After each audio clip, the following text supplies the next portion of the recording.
સરકારના શ્રમ કૌશલ્ય વિકાસ અને રોજગાર તાલીમ વિભાગ આયોજિત આજના ઔદ્યોગિક તાલીમ સંસ્થા મોરબી અહીંયા આજુબાજુના વિસ્તારમાંથી આવતા ગ્રામ્ય વિસ્તારના બાળકોને દીકરાઓ પૂરતા એને લઈને તાલીમ લઈ શકે, એના વ્યવસાયિક ક્ષેત્રમાં આગળ વધી શકે અને એમના જીવનની કારકિર્દી બનાવી શકે એવા ઉદ્દેશ સાથે 100 બેડની હોસ્ટેલ બનવા જઈ રહી છે. એનું આજે અમે સૌએ સાથે મળીને ભૂમિપૂજન ખાતમુહૂર્ત કર્યું છે. એવા આજના પ્રસંગે આપણી વચ્ચે ખાસ કરીને યુવાઓને પોતાનું ભવિષ્ય ઘડવા માટે, પોતાની કારકિર્દી બનાવવા માટે રોજગાર વિભાગના અને અમારા શ્રમ કૌશલ્ય વિભાગના અધિકારીઓ જે કંઈ અહીંથી માર્ગદર્શિત કર્યા હશે,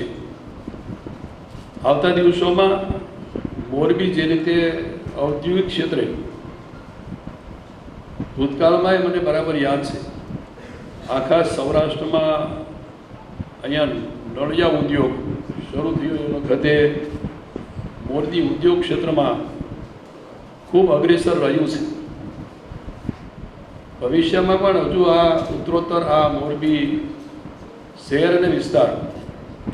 નાના મોટા ઉદ્યોગોમાં ખૂબ આગળ આવ્યો છે. ત્યારથી અમે લગભગ ગુજરાતની અંદર જ્યાં જ્યાં આઈટીઆઈ ક્ષેત્રમાં નવા ટ્રેડ, નવા ઉદ્યોગોને અનુરૂપ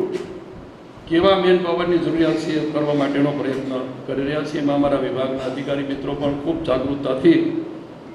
યુવાઓને રોજગારી માટે ચિંતિત છે. દેશના વડાપ્રધાન આદરણીય નરેન્દ્રભાઈએ જે રીતે make in India, skill India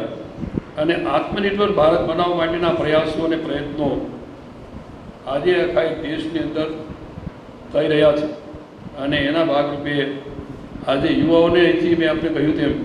યુવાઓને વધારે માર્ગદર્શિત કરીને એમને આ ક્ષેત્રમાં લઈ જવા માટે રાજ્યના માનનીય મુખ્યમંત્રી આદરણીય ભૂપેન્દ્રભાઈ પટેલ યુવાઓને ગુણવત્તાયુક્ત કૌશલ્ય શિક્ષણ કઈ રીતે મળે, એની સાથે રોજગારી તકો કઈ રીતે વિશેષ ઉપલબ્ધ થાય એ માટેના પ્રયાસો પણ હંમેશા સતત આદરણીય મુખ્યમંત્રીના માર્ગદર્શન હેઠળ અમારો વિભાગ અમે કરી રહ્યા છીએ. કૌશલ્ય વિકાસનો અર્થ હમણાં એમાં થયું એમ કહેવાનું એમ એ માત્ર તાલીમ આપવા પૂરતું નથી, પણ તાલીમાર્થીને ગુણવત્તાયુક્ત શિક્ષણ,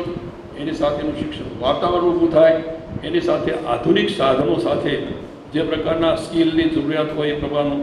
સ્કિલ મેન પાવર કઈ રીતે ઊભો થાય એ માટેના પ્રયાસો થઈ રહ્યા છે. અને એટલા માટે જ આજે આવા સ્કિલ ધારક અથવા તો સ્કિલ જેનામાં છે એવા યુવાનોને વિશેષ ત્યાં રહીને એને વિશેષ સુવિધાઓ, રહેણાંકની સુવિધાઓ કઈ રીતે આપી શકાય. લગભગ રાજ્યમાં અમે છેલ્લા વર્ષોમાં 12 જેટલી નવી હોસ્ટેલ ઊભી કરી છે અને એના ભાગરૂપે અહીંથી પણ આપણે 12 કરોડના ખર્ચા એક નવું હોસ્ટેલનું મકાન બિલ્ડિંગ એ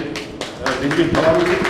એકાદ વર્ષમાં થાય તો આવતા વખતે અહીંયા વિદ્યાર્થીઓને પણ ગ્રામ્ય કક્ષાથી આવતા હોઈને સારી રીતે રહી શકે એવી સુવિધાઓનું, આ તમામ સુવિધાઓ સાથેનું આ મકાન ઉપલબ્ધ થવાનું છે. આ હોસ્ટેલની અંદર સામાન્ય અમે કહેવાનું તેમ વિશેષ સુવિધા 24 જેટલા રહેણાંક માટેના રૂમો થશે.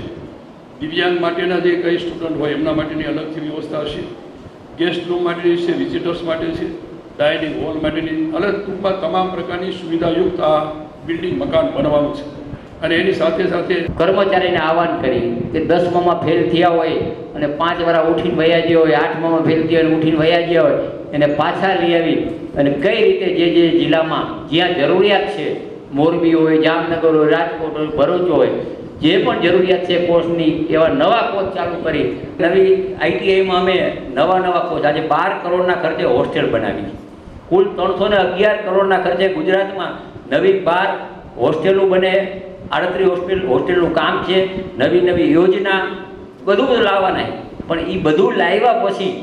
એનો ઉપયોગ અહીંયા વિદ્યાર્થી મારા ભાઈઓ બહેનો લે એવી મારી